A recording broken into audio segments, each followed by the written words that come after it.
Ya. Seguimos entonces. Nos vamos a cambiar de caballo, ¿cierto? Esto es otro tema. Me voy a seguir ayudando de algunas diapositivas para contarle cosas. Ahora nos vamos a pasar a eso, ¿cierto? Caracterización del movimiento sísmico, que es como le puse este montón de cosas que les quiero contar, pero tienen estas cosas metidas.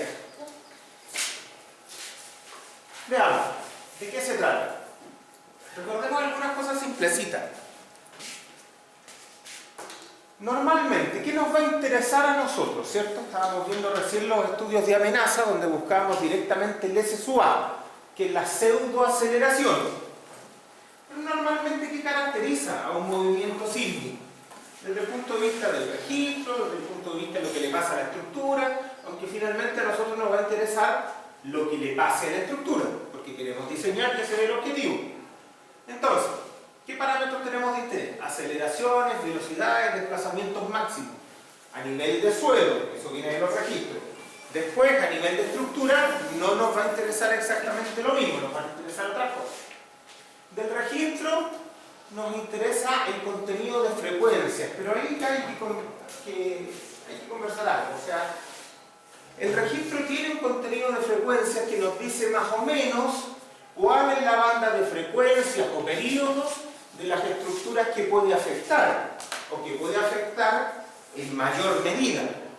Pero eso nunca lo vamos a ver en un espectro de diseño. ¿Ya? O sea, básicamente es información que se pierde en el camino, ¿ya? Y que de alguna manera trata de representar el espectro que usemos para diseño. Nosotros muy rara vez vamos a usar registros para validar estructuras. Normalmente vamos a usar análisis modal espectral. Eso es lo estándar, eso es lo típico. Menos que eso es muy poco, más que eso hoy día no es exigido.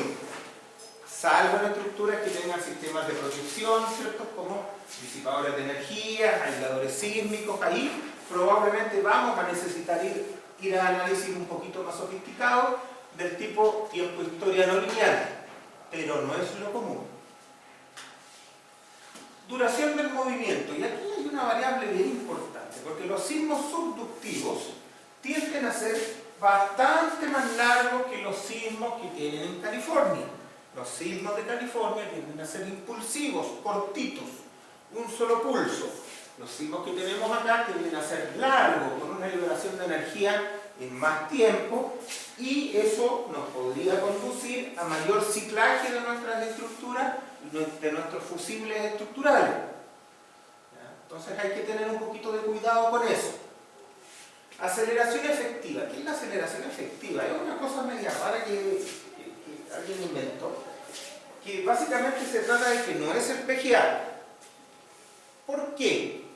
Porque el PGA es la aceleración máxima del suelo que se produce en un instante. Por lo tanto, como se produce en un solo instante, tiene un delta T de duración de tiempo que es muy, muy pequeño, no se considera representativo de la demanda general de ese registro sobre una estructura. Entonces, la idea de la subcero, de la aceleración efectiva, es que en realidad sea representativa de pulsos que tengan una mayor duración, dentro de lo corto que son estos pulsos, ¿ya? Pero que tenga una mayor duración de tal forma que la estructura lo alcance a ver. El PGA tiende a ser un punto que dura tan poquito que muchas estructuras, por el contenido de frecuencia o periodo que tienen la misma estructura, ni siquiera lo alcanzan a ver. Entonces, por eso que no se correlaciona tanto con eso.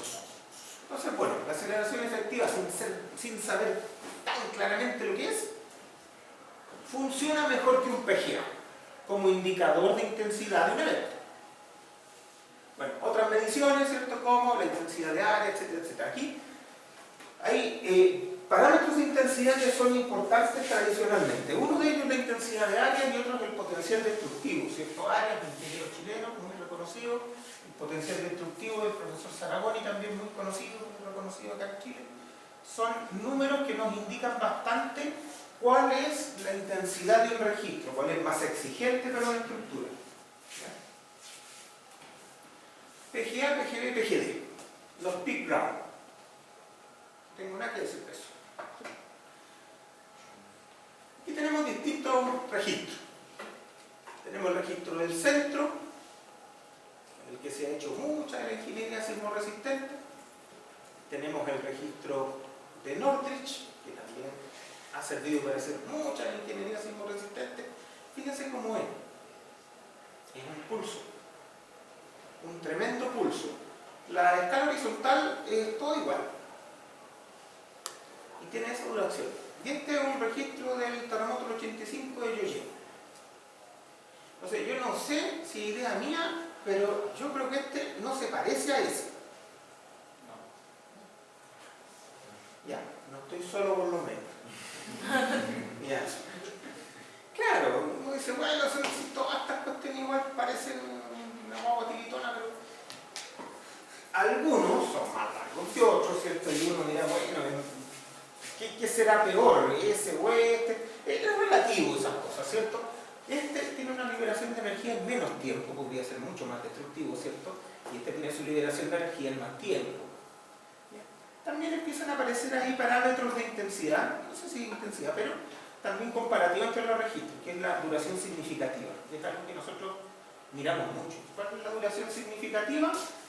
Es el tiempo en que se junta el 5% y el 95% de la intensidad de área. Entonces esa es la duración significativa de un registro.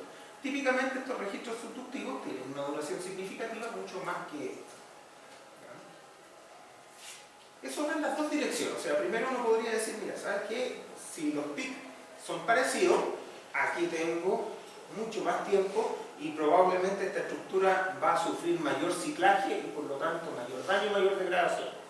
Pero si estamos hablando de la misma energía, a lo mejor uno dice, oye, aquí la energía se liberó en poquito tiempo y aquí se liberó en más tiempo. Desde ese punto de vista, este podría ser harto más destructivo. Bueno, todas esas cosas entran a jugar cuando tenemos que hacer este tipo de análisis y ver de dónde vienen nuestras demandas sísmicas. Ahora, este de acá, ¿cierto? Ciudad de México, esto básicamente no parece registro. ¿Ya? Y este es un registro que está altamente contaminado por el efecto de sitio, que eso se midió en un sitio muy malo, con un suelo pésimo, con una velocidad de onda de corte muy baja.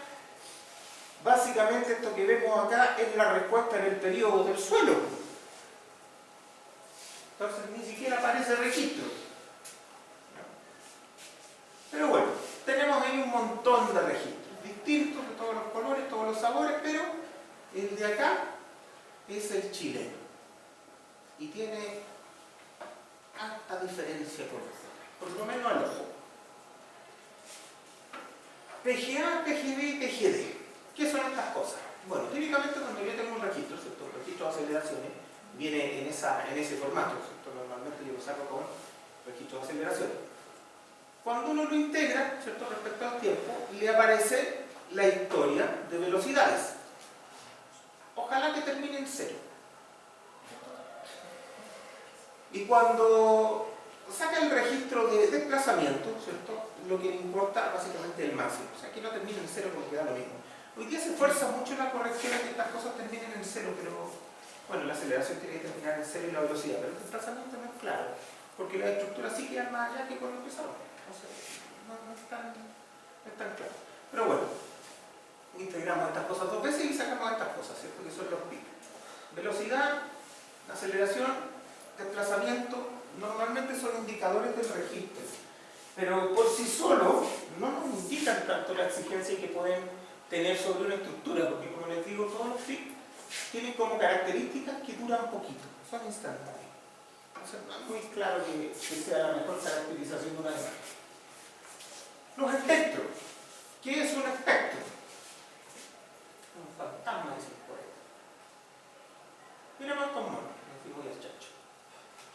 Tenemos la ecuación general, elástica, ¿cierto? La ecuación general de movimiento elástico.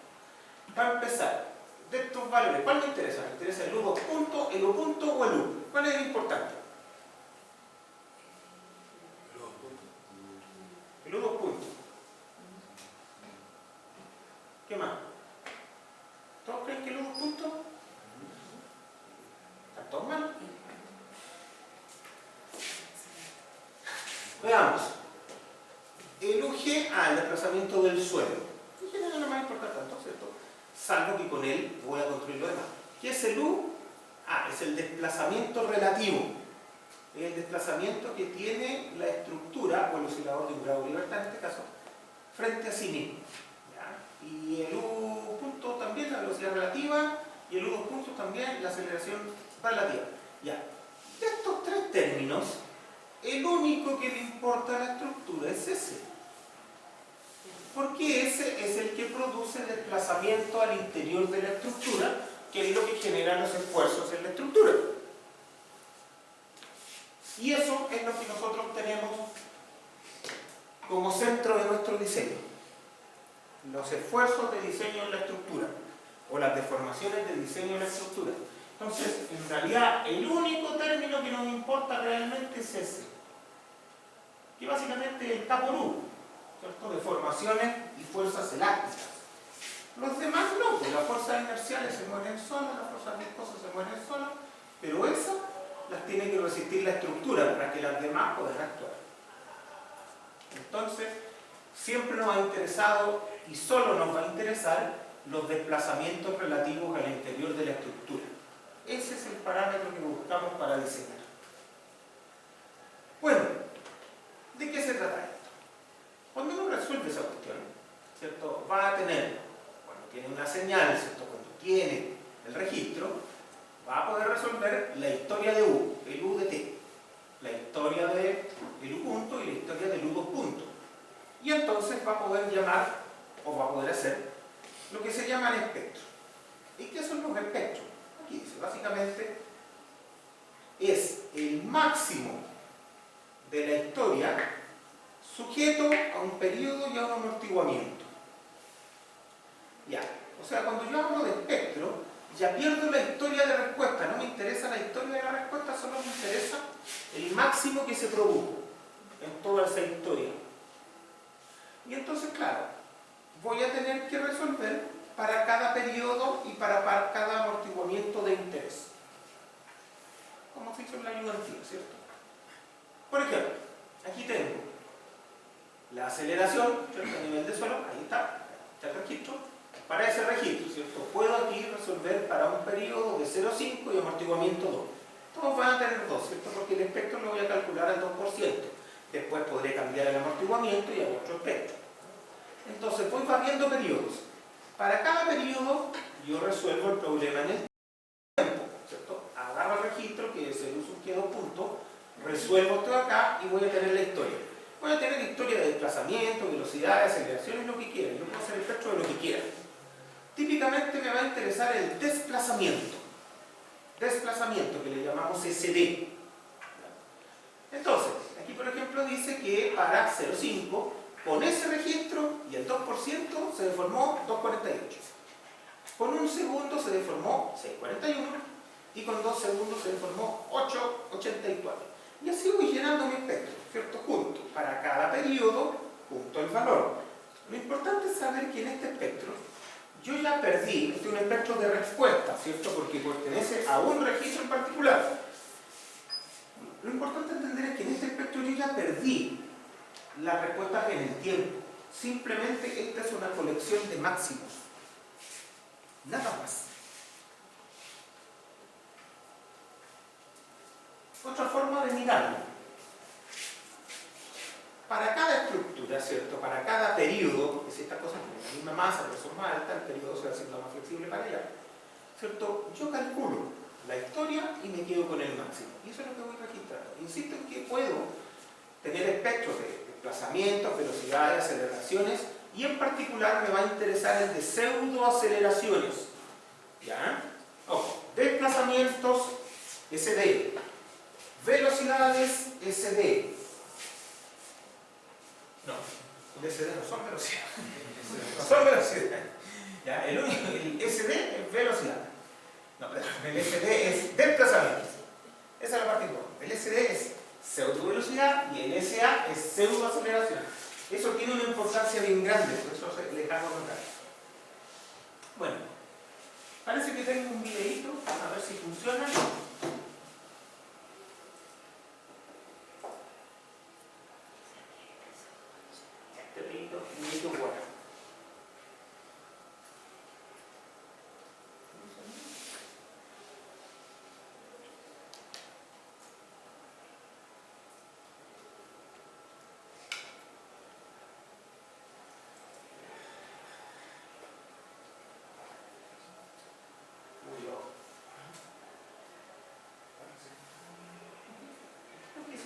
de ver acá.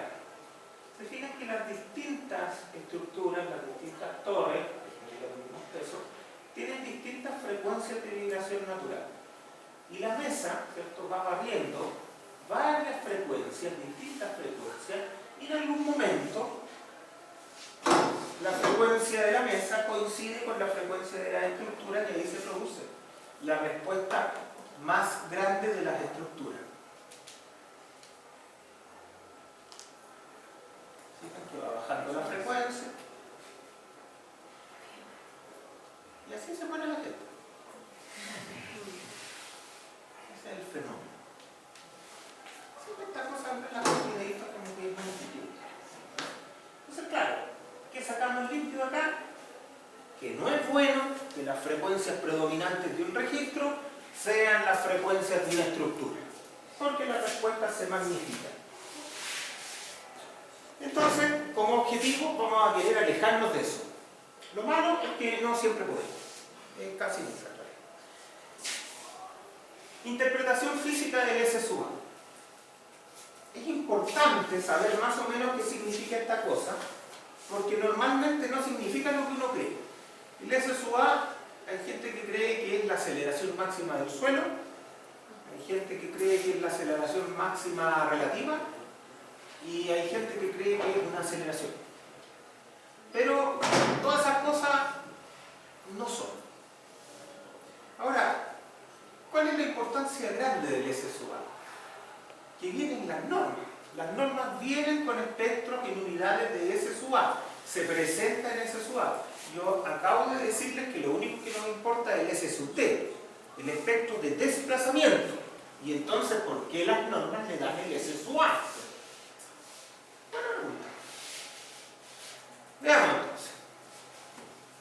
Otra vez, tenemos nuestra estructurita, ¿cierto? Se va a mover. Desde el suelo, la deformación que se mide en la base es el U sub G. Después, la deformación relativa de la estructura versus su posición original, sin deformación, es el U. Aquí está la masa, esta cosa tiene el K y el C que correspondan, y aquí tenemos otra vez la ecuación de equilibrio lineal. Sigue importándome ese término, el K por U. Claro, en este caso, el K por U es directamente el corte basal, porque la rigidez lateral por el desplazamiento relativo y me da el corte basal. K por U, listo. Siempre me va a interesar el K por U. Ese es el corte basal. El C por U punto no es el corte basal y el M por U punto tampoco. Bien. Desplazamiento máximo relativo al suelo. Le llamo SD. Y es igual al máximo de la historia de desplazamientos para un T y un amortiguamiento. Ese es el SD. Es un espectro cuando yo barro todos los periodos. Bien. Pseudo velocidad, que es distinto de velocidad relativa máxima, es el SD porque dice ahí omega, por omega. Claro, si yo tomo el SD, el desplazamiento, y lo multiplico por el omega, que es la frecuencia angular del oscilador que esté considerando, me va a dar un SD que me da unidades de velocidad. Pero si ustedes se fijan, la información que me da el SD sigue siendo el desplazamiento máximo. Yo no le entrego más información a la variable por multiplicarla por omega. Cambio la forma del espectro, pero no entrego más información. La pseudoaceleración, que es distinto de la aceleración relativa máxima, es el SD por omega al cuadrado, que circunstancialmente me dan unidades de aceleración, y por eso le llamamos S sub A, pseudoaceleración, pero no es la aceleración máxima, no es nada de lo que uno piensa normalmente. Me siguen entregando la misma información, que es el desplazamiento relativo máximo, pero me lo entregan en una forma de pseudoaceleraciones, en unas unidades de aceleración. ¿Cuál es el corte basal máximo? Por definición, K por SD. Si SD es el desplazamiento máximo y K es la rigidez elástica, entonces el corte basal es K por SD. Y numéricamente, dado que el SA tiene esa equivalencia con el SD, también es M por SA. Y esa es la razón por la que los códigos entregan el SA en lugar del SD, porque es más fácil calcular el corte basal como masa por aceleración, aunque esa no sea la aceleración máxima. Entonces ahí es donde hay que tener mucho cuidado, porque cuando uno empieza a mezclar cosas, deja la pura embarrada con esto. Lo que nos va a interesar siempre para evaluar los esfuerzos de diseño va a ser deformaciones, pero que indirectamente las obtengo a partir de ese valor de pseudoaceleración. Entonces, para efectos prácticos, si esa es mi ecuación general, y yo digo, bueno, voy al desplazamiento máximo, entonces eso se transforma en máximo, SD. Normalmente decimos que cuando el desplazamiento es máximo, la velocidad es cero, pero se empieza a volver. Entonces por eso se me va el segundo término. Entonces quedo en que el K por SD, ¿cierto?, reemplaza todo ese término. Básicamente yo sé que ese es el corte basal, por lo tanto el K por SD es igual a eso, corte basal. Pero también sé que el corte basal es el M por SA. Por lo tanto, el SA es igual a eso, que no es la aceleración relativa máxima, no es la aceleración del suelo máximo, sino que es la aceleración absoluta, la suma de las dos, en el momento en que el desplazamiento es máximo. Y tiene sentido, porque lo único que me interesa es que el desplazamiento sea máximo. Entonces, si hay que darle alguna interpretación, que normalmente no es necesaria, pero si le vamos a dar alguna interpretación, es que entonces debe ser la aceleración absoluta, en el momento en que el desplazamiento es máximo. Pero de todas maneras, nosotros trabajamos a nivel de desplazamiento. ¿Cuál es la forma normal de un espectro? Se reconoce que es un espectro tipo Newman. Se reconoce que típicamente hay una sola amplificación de periodos cortos, hay una zona que tiene aceleraciones relativamente constantes, que no siempre se ve, pero tiene una zona así. Tiene una caída de zona de velocidad constante y otra zona de desplazamiento constante.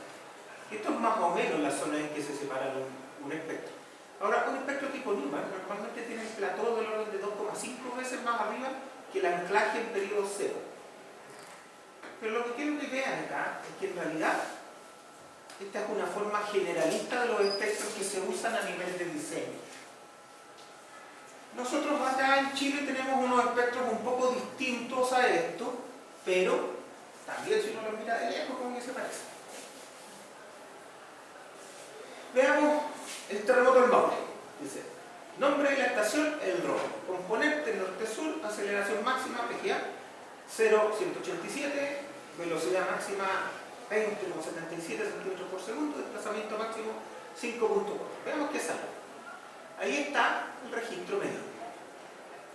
Aquí está la velocidad. La velocidad la podemos obtener integrando una vez S, pero actualmente también se mide esta cosa. Y el desplazamiento, bueno, integro dos veces la aceleración y llego al desplazamiento.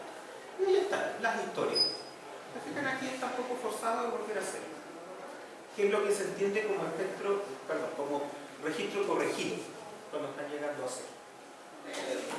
Hay dudas respecto a eso, pero aquí tengo los registros. Espectro. Este es el espectro de desplazamiento, que en línea general es el que más me interesa. El espectro de desplazamiento. Acá está el centímetro, allá están los periodos. ¿Cuáles son las diferencias entre estas curvitas? La diferencia es el nivel de amortiguamiento. Si ustedes se fijan, para amortiguamientos pequeños tengo mucha dispersión de la respuesta. No hay una claridad de eso. Cuando voy subiendo el amortiguamiento, los pics se van a achicar. Claro, porque las vibraciones en presencia de amortiguamiento están limitadas, empiezan a ser cada vez más controladas. Claro, y cuando empieza a subir el amortiguamiento, esta cosa empieza a tener un comportamiento de este tipo. Ahora, ¿por qué nos vamos a dibujar o a graficar con uno u otro amortiguamiento? ¿Chicos?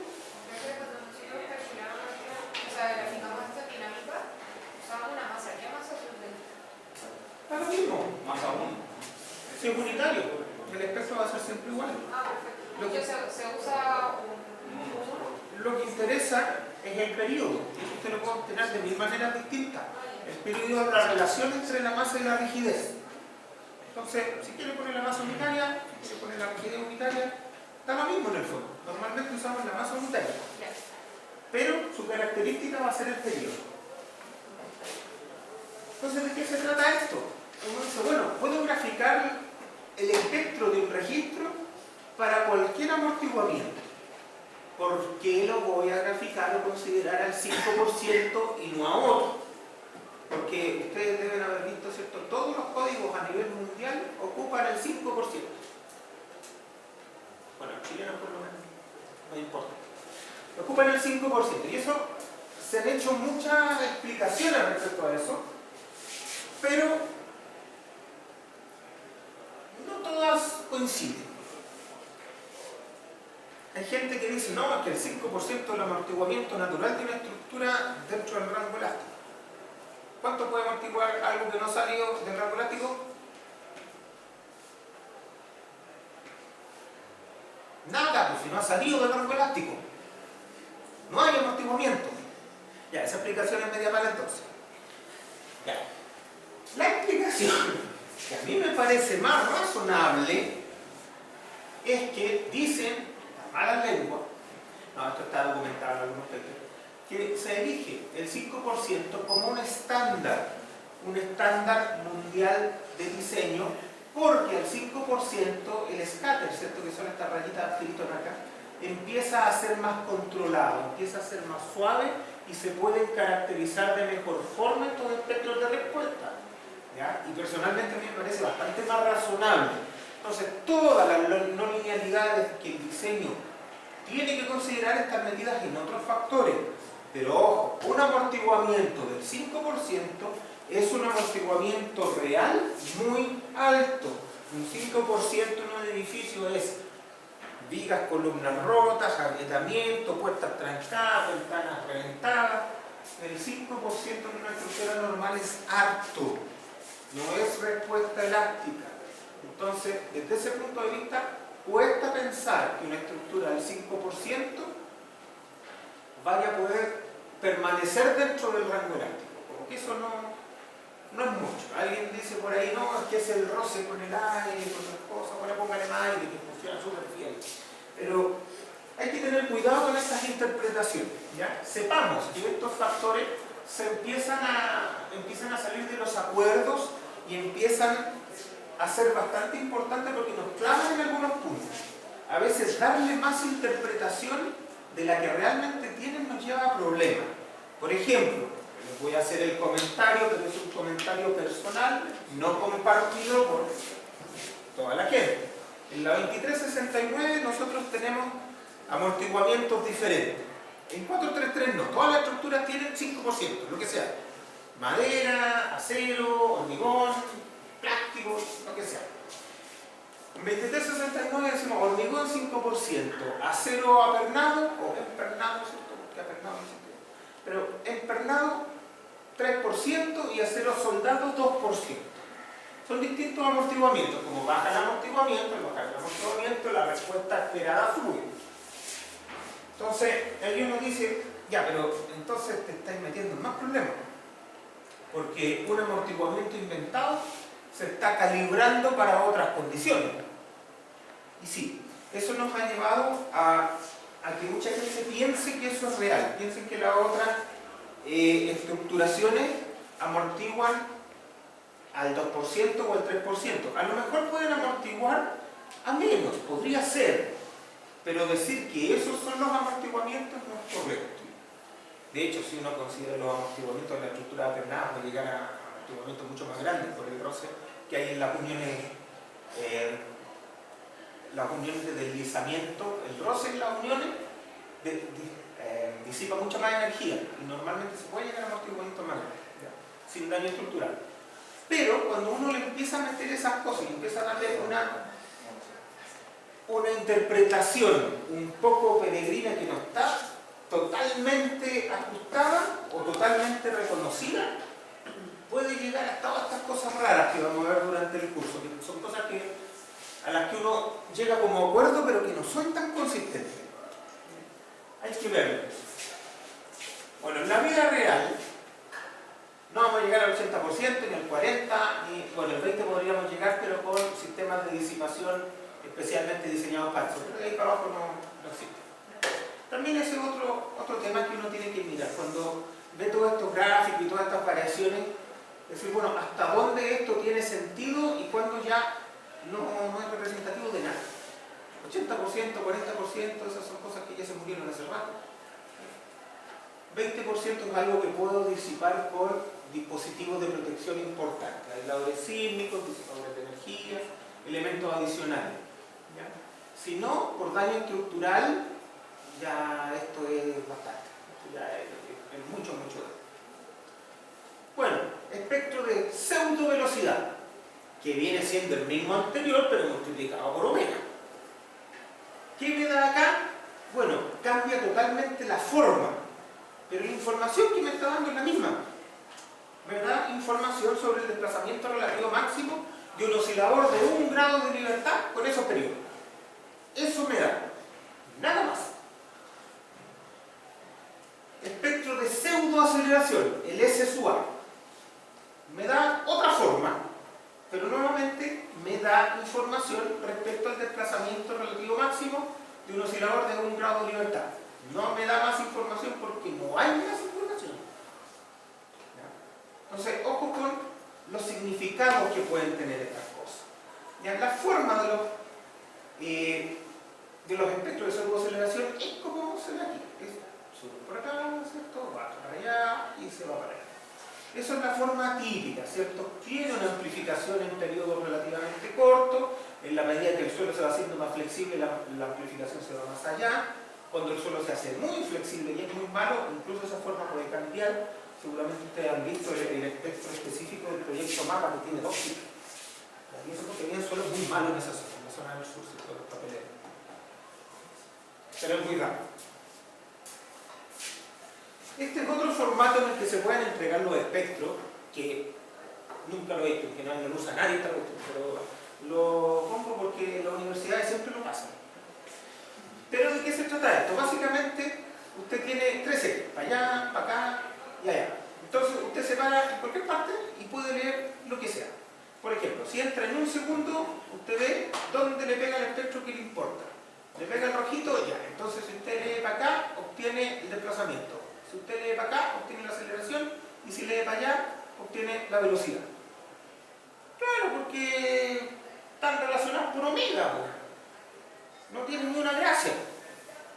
Podría tener uno solo y leer una de las 3 variables y relacionar con omega las demás. Entonces, en realidad esto no se puede. Ya, saltemos. Terremoto en Maule. Registros no corregidos. ¿Qué medimos en el terremoto del Maule como registros no corregidos? Aquí tenemos las localidades, aceleración máxima norte-sur, este-oeste y vertical. Claro, ¿cómo andan las aceleraciones máximas norte-sur? 0,65, aquí hay otra grandota. Son bien grandes estas cuestiones. ¿Se acuerdan de la intensidad de Mercalli? Estas cuestiones como siempre. Acá, este-oeste. Efecto de directividad, siempre se meten harto con la directividad, que para dónde va la onda, que si la estructura la agarra por acá, por allá. Nada de eso lo vemos en diseño. En diseño, esa cuestión no va. Vertical, chota, 0,58. ¿Cómo que se arranca este? ¿De aquí se arranca un poco?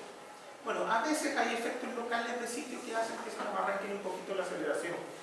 Normalmente los suelos malos tienden a amplificar este tipo de respuesta. ¿Ya? Es muy raro que las cachitos, los suelos rígidos, los suelos de buena calidad, tienden a no amplificar o amplificar poquitito, ¿cierto? En el camino de la banda de corte desde la roca basal hasta la superficie del terreno. Como las estructuras están en la superficie del terreno, entonces ahí es donde a nosotros nos interesa. Pero aquí lo que tenemos que ver es que hay mucha dispersión, pero son aceleraciones súper grandes. ¿Cierto? Este es un evento súper grande, un evento, un mega terremoto, que es del nivel de un terremoto de diseño más o menos. Si ustedes se fijan en nuestro código, dice que diseñamos para un evento de 475 años de periodo de retorno medio. ¿Cómo relacionamos eso con una magnitud y una distancia? Bueno, ahí ya es más difícil, porque alguien dice, no, es que eso es equivalente a un magnitud 8,8. Perfecto. ¿Dónde? Porque si el magnitud 8,8 lo tenemos en China, no voy a tener mucho efecto acá. Entonces, ¿dónde el 8,8? A una distancia de 100 kilómetros. Ah, ya. Entonces ahí nos empezamos a entender más o menos qué significan estas cosas. Pero eso no está totalmente cerrado y totalmente claro. Se habla, hay una equivalencia en la práctica. Se dice uno de 475 más o menos esto, uno de 975 más o menos esto otro. Pero no hay una relación única y directa. Obtención de registros. ¿De dónde puedo sacar registros? Bueno, hoy día hay muchos lugares, ¿cierto? Pero aquí les dejo algunos lugares donde uno debiera mirar para sacar registros. Ahora, el más completo hoy por hoy es la plataforma CyberRisk, ¿cierto? El proyecto de la Universidad Católica. Eso es lo más completo, es la base de registros más grande que tenemos en Chile, más completa, tiene 800.000 registros y con eso se están haciendo hoy día todos los análisis. Esta base viene del terremoto del Maule, se llenó con el terremoto del Maule, donde se obtuvo una gran cantidad de registros. Corrección de registros, y esto es para tener una idea porque no vamos a hacer la corrección. ¿Ya? Vamos a asumir que los registros que ocupemos están corregidos, son suficientemente buenos. Pero, ¿qué pasa? Cuando uno hace la integración, ¿cierto? Espera que salga un registro de velocidad de ese tipo y espera que salga un registro de desplazamiento de ese tipo. Pero a veces pasa que uno hace la integración de eso y le sale un registro de velocidad de ese tipo y uno de desplazamiento de ese tipo. Y uno dice, está mal, como que no es lo que uno espera. Y esto es porque normalmente falta hacer algún tipo de corrección. Fíjense que cuando yo tengo esta medición, si la línea horizontal, el 0, se me mueve levemente para arriba o levemente para abajo, voy a tener una aceleración constante para meterle la integración de acá, que va a ser básicamente esto. La aceleración constante hace que la velocidad aumente de esa manera y hace que el desplazamiento aumente parabólico. Entonces, claro, a veces yo necesito corregir el registro medido de tal manera que esto pueda volver a ser horizontal, porque sí es razonable que esto termine en 0, que la velocidad final sea 0, eso sí es razonable. No sé si el desplazamiento final es 0, pero normalmente uno lo corrige hasta 0 también. Aquí uno diría, mira, pero a ver, a lo mejor si yo pongo una velocidad inicial, esta cosa se me gira y ando bien. Ya, a lo mejor le puedo poner unas condiciones iniciales a esto y queda perfecto. Hay correcciones de distinto tipo. Algunas tienen que ver con poner condiciones iniciales y otras con corregir la línea base de esto. ¿Ya? Todas esas correcciones actualmente se hacen a nivel de un software compatible con la máquina que mide los registros. O sea, uno tiene los acelerógrafos, saca la data y normalmente tiene un programa, ¿cierto?, que hace los filtros y que corrige los registros. Los que ustedes encuentran colgados en las páginas web dicen, estos son los corregidos, estos son los no corregidos.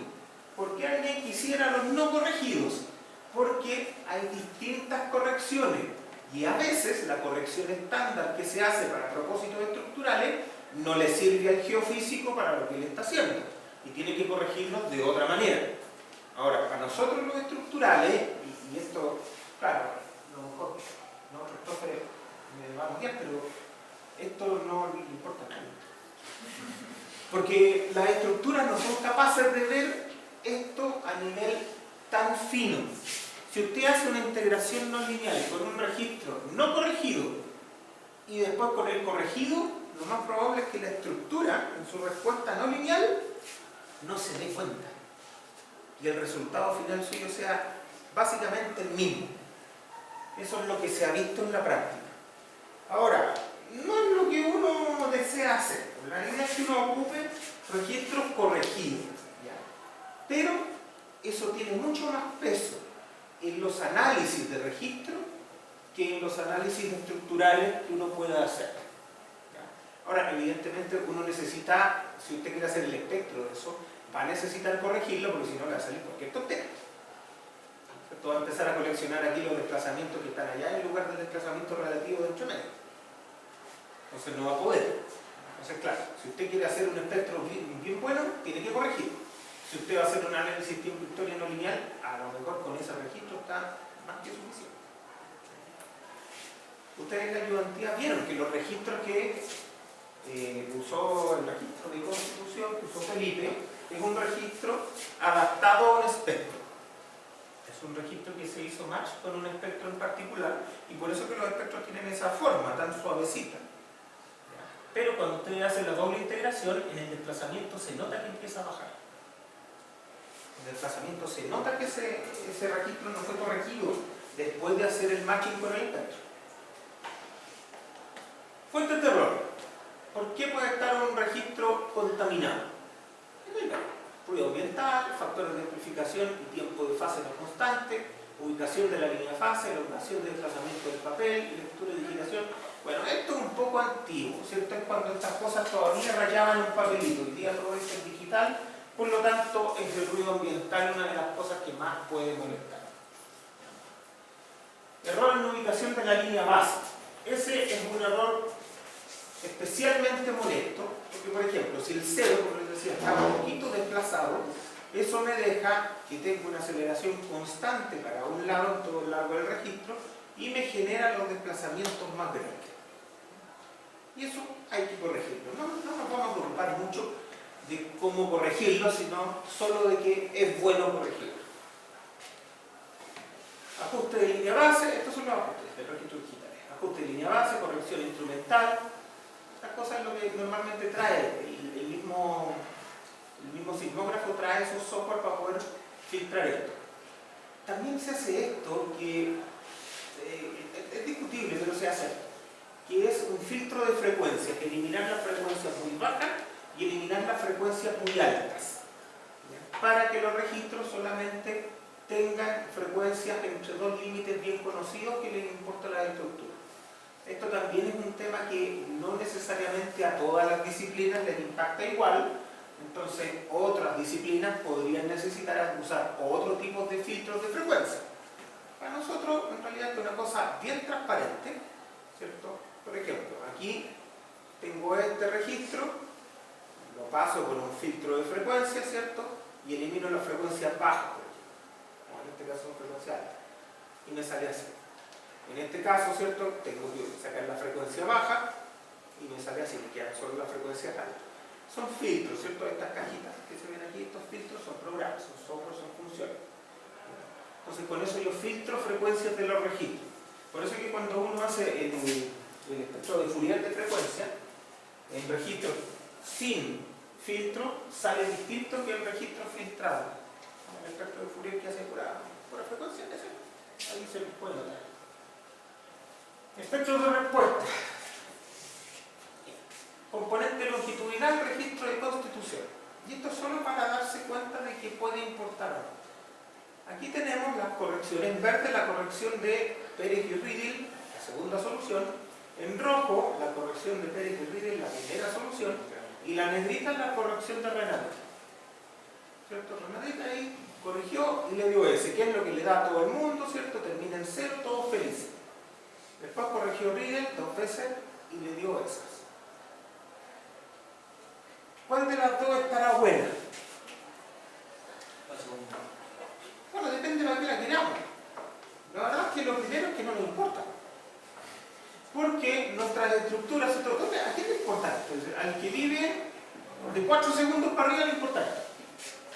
Las estructuras normales andan por ahí por 1 segundo, las habitaciones de 2 o 3 segundos. Las industriales de 1 segundo para abajo. O sea, realmente a nadie le importa. Pero esto puede tener importancia cuando estamos hablando de estructuras especialmente flexibles. Y ahí es donde estas cosas, a lo mejor la corrección estándar no me sirve. Y ahí es donde hay que tener harto cuidado. Hoy día los aerogeneradores, por ejemplo, pueden llegar también a periodos de 6 segundos sin mayor problema. Ahora, en 6 segundos todavía estamos como por aquí. Fíjense que acá estamos llegando a, ¿cuánto? 70 segundos. Eso no existe. Sí, entonces, Claro, 6 segundos, ¿dónde estamos? 6 segundos por ahí. Ya, hay una diferencia. Pero hasta ahí podría preocupar. Para allá, ya no. Entonces, siempre hay que fijarse cuáles son mis objetivos de uso. Mi objetivo de uso es investigación o es aplicación práctica real. Si es práctica real, yo primero busco la ventana. ¿Cuánto tiene mi estructura? 1 segundo. Entonces no me puede importar menos. Listo. Y seguimos. Recuerden que en la oficina usted tiene que entregar el edificio, tiene que entregar los planos y tiene que cobrar, porque si no lo van a echar. Entonces, no es que tengamos tiempo para estar pensando en la inmortalidad del cangrejo. ¿Ya? Entonces, ojo, primero, ¿qué es lo que me sirve? ¿Por qué me sirve y qué necesito? Y después sí, esto está bien interesante, pero cuando lo necesite me meto callado, si es que lo necesito. Pero en términos prácticos, no todo es útil. En términos prácticos, quizás poco de lo que han visto en todos estos años es realmente aplicable a la vida profesional. Y hay que hacer una separación entre esas dos cosas. Ya, corrección de registro afecta el espectro de respuesta en la zona de periodo largo mayor que 4 segundos. Ahí se pone complicado. Otras medidas de caracterización de registro son medidas de intensidad, ¿ya? Básicamente. ¿Qué tenemos acá? Una de las más importantes, que es la intensidad de áreas. Básicamente es la integral de eso. El espectro de aceleración al cuadrado con una constante. Tiene esta forma, tiene una forma de curva S, porque se parece mucho a tratar de integrar la energía versible. Ahora, la duración significativa, que yo les hablaba, antiguamente o tradicionalmente mejor, va entre el 5% y el 95% de la integral de área, de la intensidad de área. Hoy día hay otras duraciones significativas que van entre otros porcentajes, ¿ya? Pero la clásica es esta es la tradicional. Duración significativa, bueno, ahí está, 35 y 95. Duración acotada.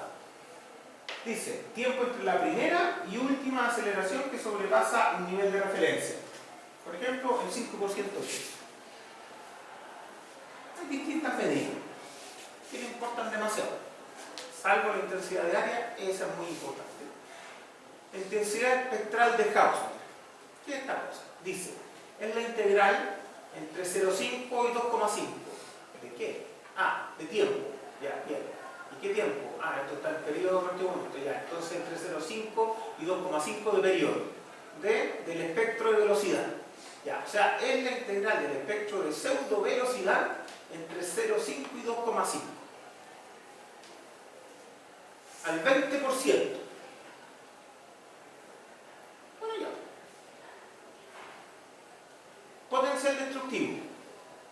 ¿Qué es el potencial destructivo? Es la intensidad de área dividido por un B0 cuadrado. ¿Cuál es la gran diferencia entre estas dos cosas? Porque usted dice, ah, mira, pues esta cuestión la divido por un número y ya está. No, lo que pasa es que esto da una idea de cómo se traspasa la energía de la estructura. No es lo mismo tener poquitos cruces por cero y ser un terremoto relativamente lento que muchos cruces por cero donde tengo un terremoto relativamente rápido. Entonces eso es lo que el potencial destructivo me aporta, en cómo la estructura va a ver ahí.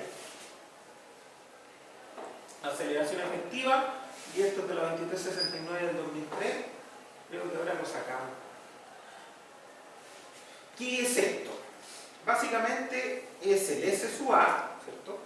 Pseudoaceleración media del espectro elástico con 5% amortiguamiento entre periodos 0,1 y 0,5.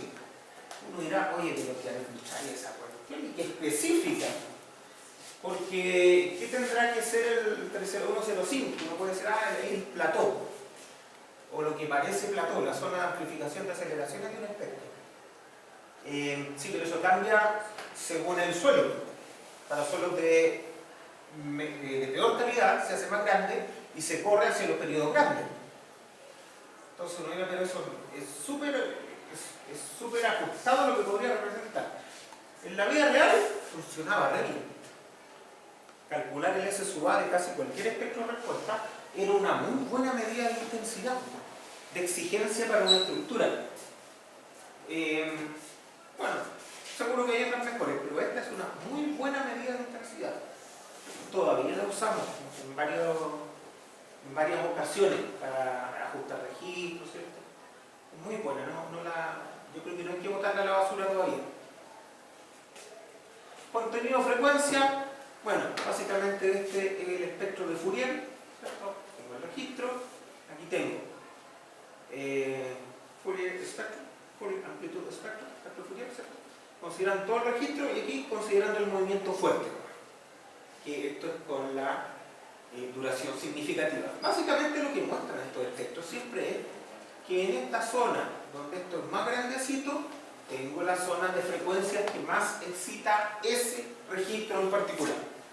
Y en esa zona entonces van a estar los edificios más vulnerables a ese movimiento sísmico en particular. Entonces, claro, si yo tuviera el movimiento sísmico, si yo tuviera el registro, sería capaz de predecir de una muy buena forma cómo se va a portar mi estructura. Pero como por definición no lo tengo y nunca lo voy a tener, en realidad todo esto no me ayuda. Pero me sirve para tener indicadores generales que sí me van a servir para tomar decisiones. Bien, aquí les dejo una memoria también de otro alumno, ¿cierto? Que tiene la gracia que en los anexos tiene todos los códigos para calcular estas cosas, por si lo quieren mirar. Amplificación, ¿cierto? Les he hablado harto rato de la amplificación. ¿Qué es la amplificación? Bueno, miremos aquí un registro de aceleración, un registro A00. Ahí está la aceleración. Y aquí que hay pseudoaceleración, ya, pero esto está en otra escala, se fijan, está logarítmico para allá. Esta es otra forma de hacer los espectros. Nosotros lo usamos normalmente en escala horizontal lineal de los periodos, pero los gringos muchas veces lo ocupan de esa manera. Esto para amplificar los periodos chicos, que es donde están las estructuras normalmente. Pero a nosotros nos da básicamente lo mismo. Aquí tenemos el desplazamiento, ¿cierto?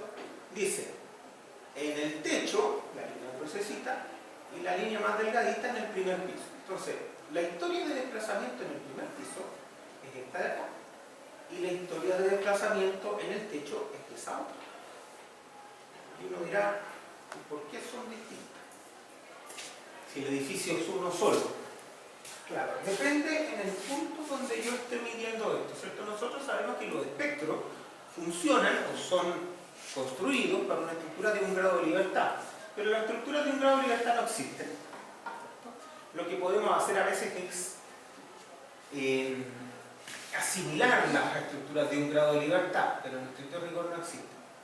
Ahora, normalmente cuando uno tiene alturas en un edificio, siempre se habla de amplificación tanto de aceleraciones como de desplazamiento en altura. Significa eso, que los esfuerzos máximos van a estar siempre abajo.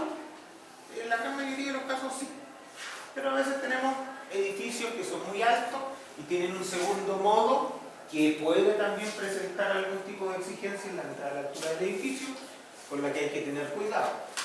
Pero en líneas generales, lo que nos muestra esto es que sí, a medida que esta cosa crece en altura, los desplazamientos tienden a crecer. Y tienden a crecer precisamente por la flexibilidad. Es más o menos intuitivo que si la estructura fuera infinitamente rígida, no tendría ningún tipo de desplazamiento ni al nivel del primer piso ni al nivel del techo. Pero en el momento que la estructura ya no es rígida, tiene que empezar a deformarse y las deformaciones van a crecer en la altura por la diferencia de rigideces.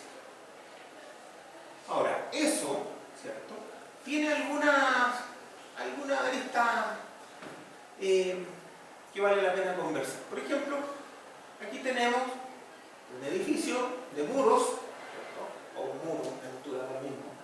Tenemos una suerte de aceleraciones acá abajo y ahí arriba lo medimos y nos da eso. Ya, entonces resulta que esto tuvo cierta amplificación. Claro, aquí esto está entre la banda de 1 y allá está pasadito de la banda de 2, sí, tuvo amplificación, pero fíjense, además de la amplificación, ¿cierto?, también tuvo un cambio en el contenido de frecuencias, y eso es lo que a veces a nosotros se nos va. a veces nos olvidamos de eso, que cuando tenemos un medio elástico, y para efectos prácticos este es un medio elástico donde se está propagando la onda de corte hacia arriba, no solo me afecta en la amplitud, sino que me afecta en el contenido de frecuencias. O sea, lo que ve la persona que está acá arriba no es lo que ve la persona que está acá abajo. Allá ve mayoría de aceleraciones, pero también las ve con frecuencias más bajas. Aquí tenemos un marco de momento lateralmente flexible, y aquí tenemos el mismo marco de momento, pero con rellenos de albañilería, si quieren. Esto es relativamente rígido, esto es relativamente flexible. Aquí vemos otra vez algo parecido. Vemos amplificación a nivel de techo y también cambio en la frecuencia. Y aquí vemos que la amplificación no es tan grande, pero el cambio de contenido de frecuencias es muy grande. Claro, básicamente aquí lo que tenemos en el techo es la respuesta controlada por el primer modo del edificio. Es tan flexible que esta oscilación se parece mucho a la oscilación libre de este edificio. Esto pasa también a nivel de los suelos. Lo vamos a ver en otra diapositiva. Aquí, por ejemplo, si ponemos varias mediciones, una por acá abajo, un pozo 45 metros, ¿cierto? Ahí está el registro que yo puedo tomar. Después a 20 metros, ya cambió. Y aquí, en la base del edificio, ya cambió más. Claro, aquí yo ya me empiezo a dar cuenta que la onda está viajando de acá abajo hacia arriba por un medio elástico que tiene rigidez, bueno, puede tener rigidez constante o rigidez variable, pero tiene rigidez. Por lo tanto, ya tengo un filtro de onda. Al igual que al interior del edificio, en el suelo, ¿cierto? En la columna de suelo, en el depósito de suelo, tengo efectos de amplificaciones locales, que es lo que vimos con las leyes de atenuación. Entonces, tengo amplificaciones desde la roca base hasta el inicio del edificio, y dentro del edificio tengo más amplificaciones. Aquí no hablamos de variaciones, aquí sí son amplificaciones siempre. Entonces esta cosa siempre va a amplificar para arriba. Es muy raro que vaya a achicar la respuesta para eso. No pasa, salvo que sean edificios con aislamiento sí. Pero en edificios normales, que están plantados contra el suelo, esta cosa sube en altura, la aceleración. Pero aquí lo que quiero mostrarles es que en el suelo el fenómeno también es parecido. Y por eso que en la medida que el depósito de suelo sea suficientemente flexible, este efecto de amplificación puede ser muy importante.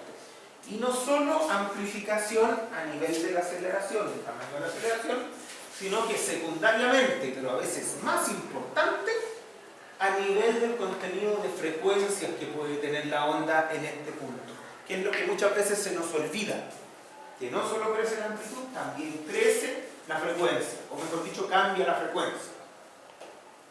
Aquí tenemos un depósito de suelo, de distintos estratos, de distintas rigideces, distintas características. ¿Qué puede pasar? Por ejemplo, si tenemos un registro acá en roca, y ese registro me lleva a un espectro de este tipo, al ser filtrado por todo este sitio, puedo llegar a que las aceleraciones acá arriba cambien mucho, y por lo tanto el espectro al que me conducen sea muy distinto que el de acá abajo. ¿Por qué es tan importante entender esto? Porque es bastante común que uno diga, ah, mira, voy a llevar las demandas de acá hasta acá con un factor de amplificación. Claro, pero con un factor de amplificación yo voy a tomar este espectro y voy a darle más amplitudes, pero jamás me voy a desplazar hacia la derecha para considerar el cambio en contenido de frecuencias que tiene acá arriba. Entonces, ahí hay que tener harto cuidado. Por eso que les digo que las leyes de atenuación, si yo tuviera todo este depósito bien caracterizado, lo que corresponde es definir qué pasa acá abajo, trasladarlo a través de todo este medio elástico hasta acá arriba, y acá volver a definir el espectro. ¿Cómo podría hacerlo? Conceptualmente de manera muy fácil. Por ejemplo, yo tengo el espectro acá, bueno, podría tener un juego de registros adaptados a ese espectro, ejecutarlos acá, ver cuáles son las respuestas acá arriba y volver a sacar el espectro. Y con eso podría saber cuál es el cambio, ¿cierto?, en esas respuestas versus esas respuestas. Bueno, normalmente no se tiene información suficiente para hacer ese tipo de análisis y lo que hacemos es trabajar con las leyes de atenuación. Acá, por ejemplo, tenemos roca. Y aquí tenemos un registro que es relativamente pequeño. Tenemos distintos depósitos de suelo.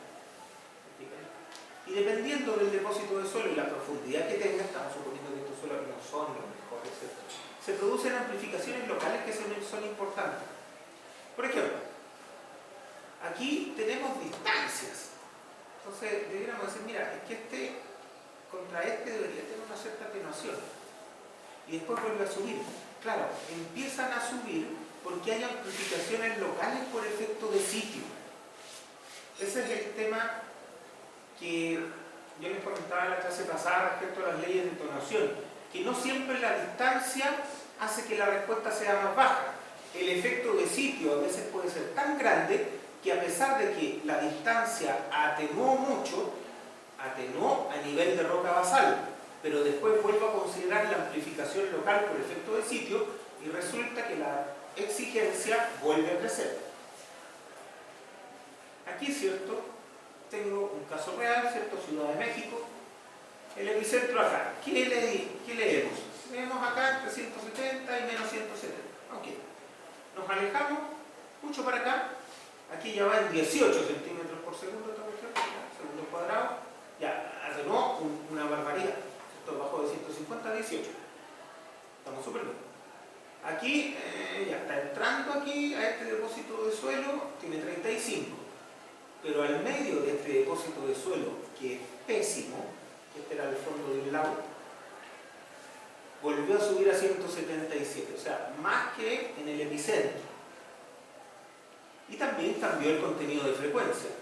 Si yo veo esto a nivel, ¿cierto?, de la respuesta espectral de pseudoaceleración para ese movimiento, ¿cierto?, tengo que en la UNAM, acá, se registró este espectro de respuesta. Y en el sitio, en donde se cayeron todos los edificios, tengo ese otro espectro. Claro, tengo aquí un pic gigantesco. Probablemente ahí estamos en el periodo del suelo, en el periodo del sitio. Y por eso que tenemos la amplificación más grande. Y esto es más o menos como 2 segundos, entre 2 segundos, 1 segundo y medio, donde están los edificios de 20 pisos. Por lo tanto, esos edificios son los que más sufren y los que pueden colapsar. Un videito.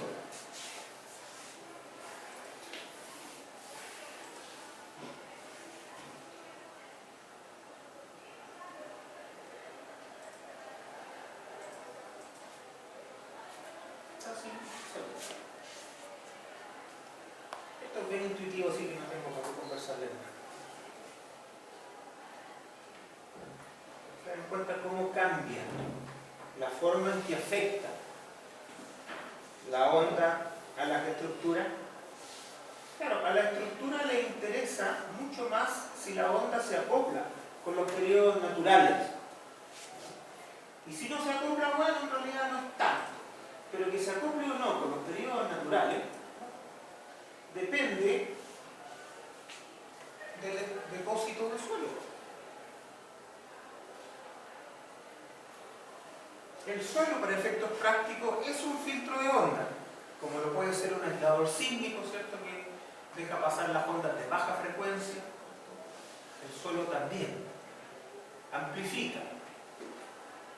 Y cuando amplifica, también se corre hacia los periodos mayores. Entonces deja de molestar quizás a la estructura de periodo corto, pero empieza a molestar a las estructuras de periodo largo, y las estructuras de periodo largo donde vive la gente. Se me acabó esta cuestión también. ¿Está más o menos claro? ¿Dudas? ¿Consulta? ¿Reclamo? ¿No? Y después me van a apuntar. Ya, otra presentación entonces. Seguimos. Exacto. Si me ven en las redes sociales siempre tengo la misma foto, porque es la vez que me puse chaqueta y camisa. Si algún día me voy a volver a disfrazar así para sacarme otra foto. Ya, espectro. poquito más de estos efectos. Espectro elástico. El amortiguamiento. Ya les conversé un poco de por qué elegimos el 5%, pero aquí la idea es entender un poquito qué significa el amortiguamiento. Nosotros idealizamos el amortiguamiento que le ponemos a los espectros como un amortiguamiento viscoso, que es dependiente de la velocidad relativa. La verdad es que en lo técnico realista eso no tiene ni pies ni cabeza. No tiene ni un sentido, pero funciona bien para efectos de integración en el tiempo cuando uno tiene que resolver estos problemas de manera cartesiana. Y entonces lo usamos. Pero es muy difícil atribuirle la forma en que nosotros tratamos ese amortiguamiento a un fenómeno físico claro. Más bien tratamos de modelar un amortiguamiento que sabemos que existe de una forma matemática que nos sirva suficiente. Entonces, no vayan a pensar que realmente el amortiguamiento es viscoso y es lineal en la velocidad. No es eso, pero es una forma en que nos sirve. Ahora, lo que sí es cierto, a todo efecto práctico y real también, es que el amortiguamiento representa disipación de energía.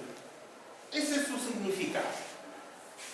Claro, porque la energía sísmica que entra al edificio tiene que ser disipada de alguna manera, porque si no se seguiría moviendo por siempre. Entonces tengo que botar esa energía por algún lado. ¿De dónde se dice que viene? De la fricción en y entre elementos estructurales y no estructurales. Sí, eso es una fuente disipativa importante. Fluencia localizada debido a concentración de tensiones en bajas solicitaciones. Fluencia generalizada debido al movimiento fuerte.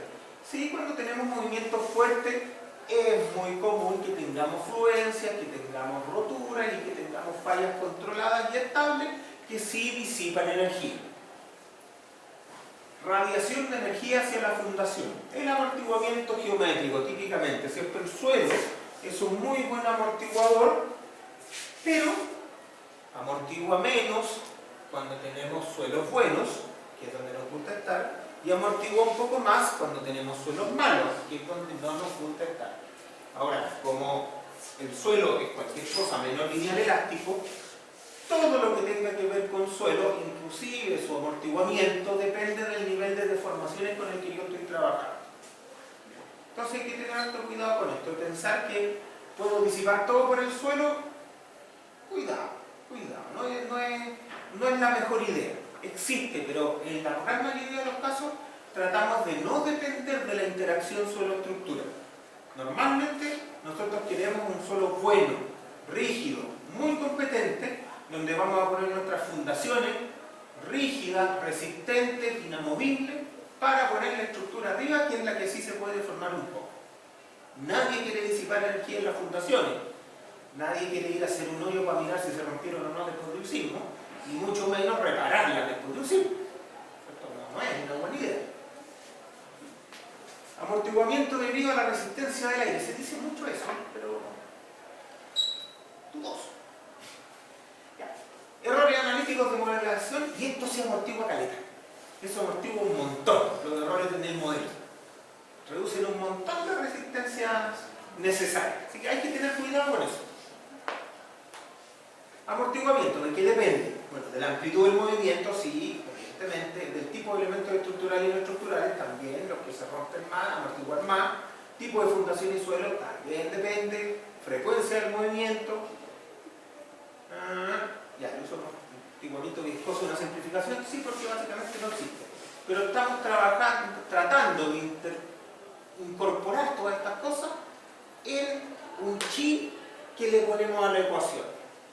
Y normalmente cuando estamos haciendo análisis modal espectral, ponemos un chi a cada modo, ponemos un amortiguamiento a cada modo. Y más aún, ponemos el mismo amortiguamiento a cada modo.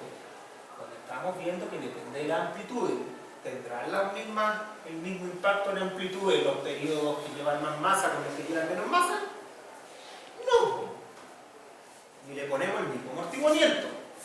Bueno, todas esas cosas se sabe que a nivel real o representativo están muy mal. pero matemáticamente nos sirven todavía mucho. Cuando hacemos los análisis tiempo-historia no lineales y le damos comportamiento no lineal a algunos elementos, ahí ya nos quedamos bastante más tranquilos de cuánto están disipando.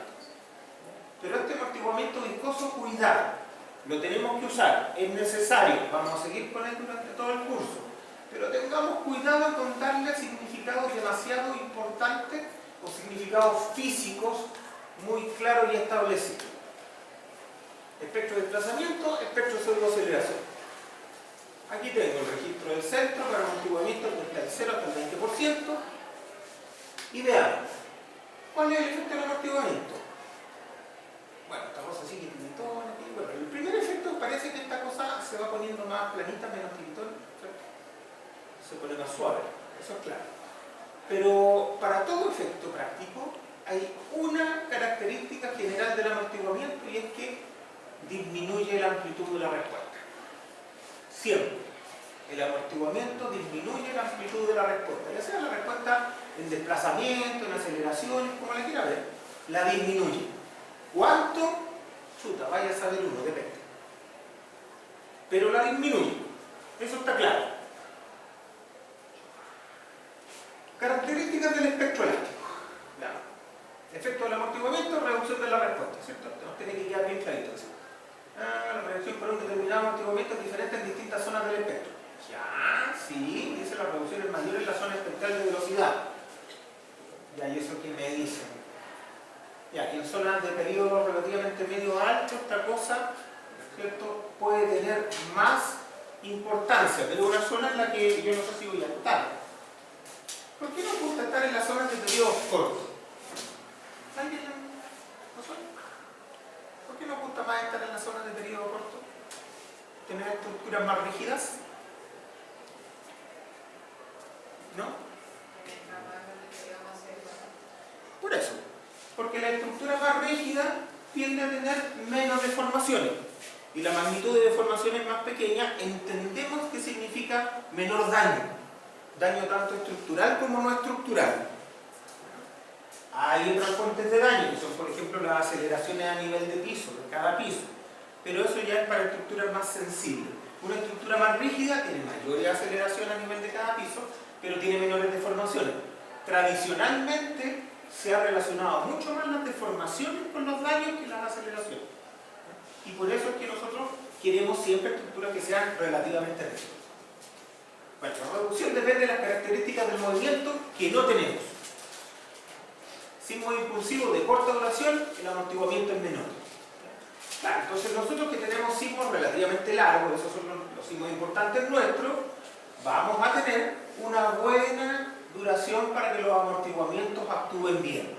Ya, una gracia de tener sismos largos, ¿cierto?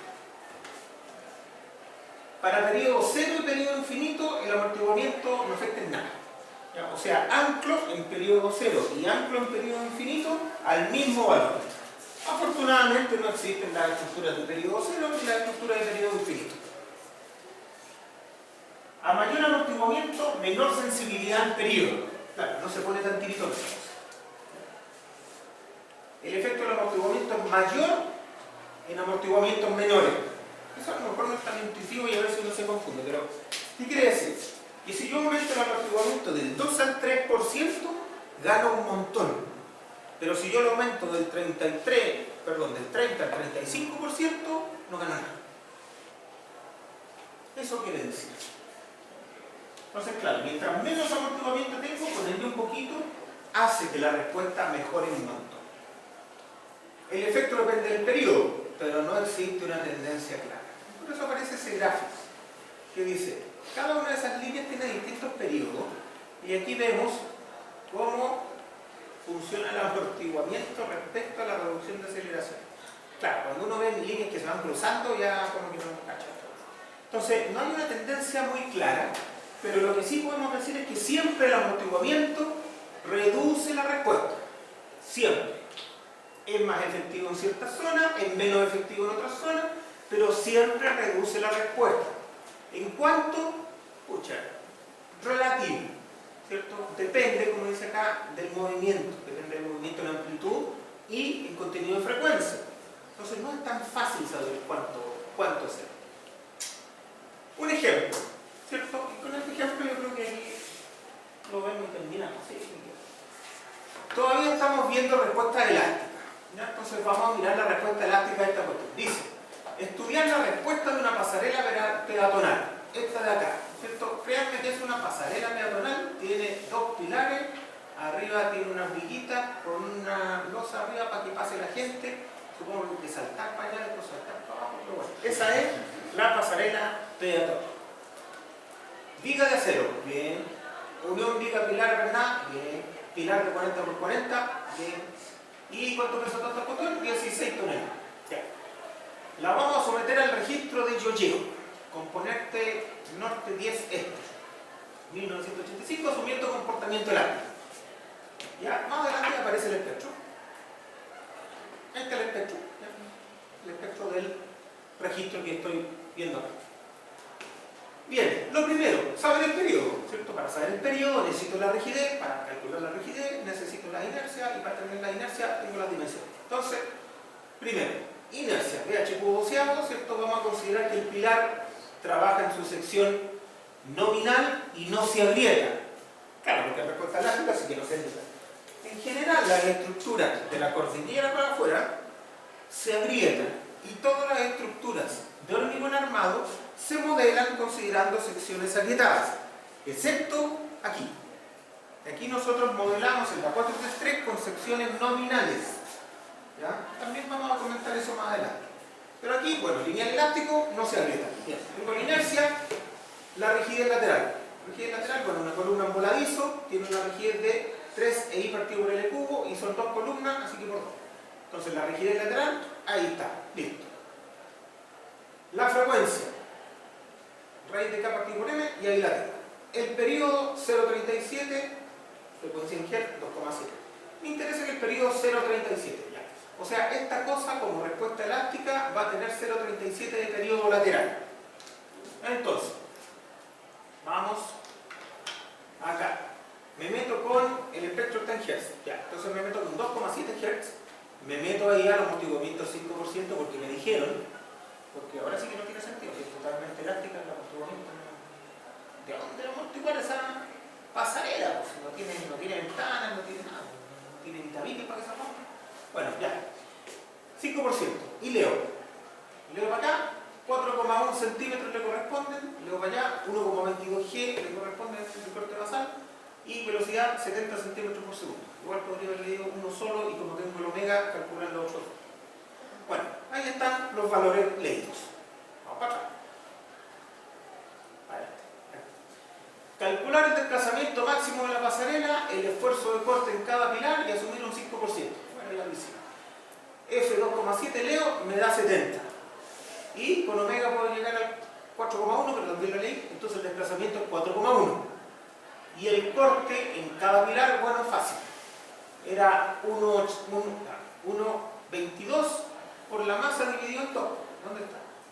Por la masa dividido en 2, o también, la otra forma, el K por SD. La misma cuestión. Bueno, llegué a lo mismo, menos mal. Alguien podría pensar, oye, pero el corte basal es 1,22, es mayor que G. O sea, esta cosa pesa más para el lado que para arriba.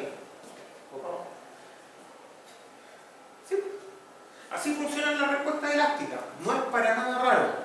Más adelante nosotros nos vamos a dar cuenta que estas respuestas se pueden reducir básicamente aceptando daño en las estructuras.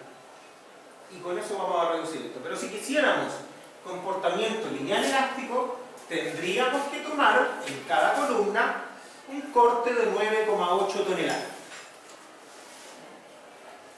La segunda parte dice, si se quiere limitar el esfuerzo de corte a 5 toneladas, ya más bajo, determine el desplazamiento máximo y la sección del pilar. Ya, si quiero bajar el corte, primero, ¿cómo lo hago? Si quiero bajar el corte, tengo que cambiar el periodo. Tengo que ir a una zona de corte menor, por lo tanto eso es periodo mayor. Tengo que aumentar el periodo, por lo tanto los pilares me tienen que salir más chicos. Entonces veamos ya. Para corte de 5 en cada pilar, el corte total va a ser 10 toneladas. O sea, me estoy metiendo a 0,63 G. Vamos al espectro, ¿cierto? O sea, me meto con 0,63 G acá y leo para acá, ya necesito 1 Hz o 1 segundo. Para eso, ya. Sube el periodo. Sube el periodo. Ya, bien. Periodo 1 segundo, omega, ahí está, SD, 15.7. O sea, tengo que subir el periodo, pero el desplazamiento lateral subió de 4,1 a 15,7. En este caso, para este registro, esto no es generalizable, pero para este registro estamos subiendo un montón. Siempre una cosa por otra. Bueno, ¿de cuánto tendrían que ser estos pilares para que yo pudiera tener ese corte, ¿no? Ese corte con ese desplazamiento? ¿Cierto? Despejamos para atrás nomás y los pilares tendrían que ser de 24,2. Claro, lo más probable es que les vaya a tener que meter harto fierro a sus pilares chiquititos. Entonces, claro, aquí estamos viendo que yo puedo manejar la respuesta. Básicamente la respuesta sísmica depende de la estructura y eso es algo que a veces se nos olvida. ¿Cierto? Por ahí dicen, no, es que me va a salir una estructura muy grande, que esto, que lo otro. Bueno, la estructura pide dependiendo de las demandas en el lugar y pide dependiendo de lo que yo le estoy pidiendo también. La carga sísmica, la demanda sísmica, a diferencia de otras cargas, depende de la estructura, siempre depende de la estructura. Y lo que yo varíe en la estructura me va a cambiar la respuesta sísmica. Por eso que el diseño estructural siempre es un proceso iterativo. Yo siempre voy a presentar una estructura, la voy a verificar. En función de esas verificaciones hay cosas que van a cumplir y cosas que no. Las cosas que cumplen las puedo mejorar, las cosas que no cumplen las tengo que mejorar. Pero cuando hago el cambio en la estructura, tengo una nueva estructura que tengo que volver a verificar. Siempre el proceso es así. A veces, ¿cierto? Un cambio es muy pequeño y quizás yo podría evaluar que no requiere volver a validar la estructura completa. Puede ser, ¿ya? Pero en estricto rigor yo siempre debo hacer la última validación con los elementos finales que he dispuesto en la estructura, ¿ya? Bueno, lo vamos a dejar hasta aquí por ahora porque creo que me pidió el tiempo. Sí. Ya, consultas, reclamos, ¿no? Ya, entonces el miércoles tenemos ayudantía online.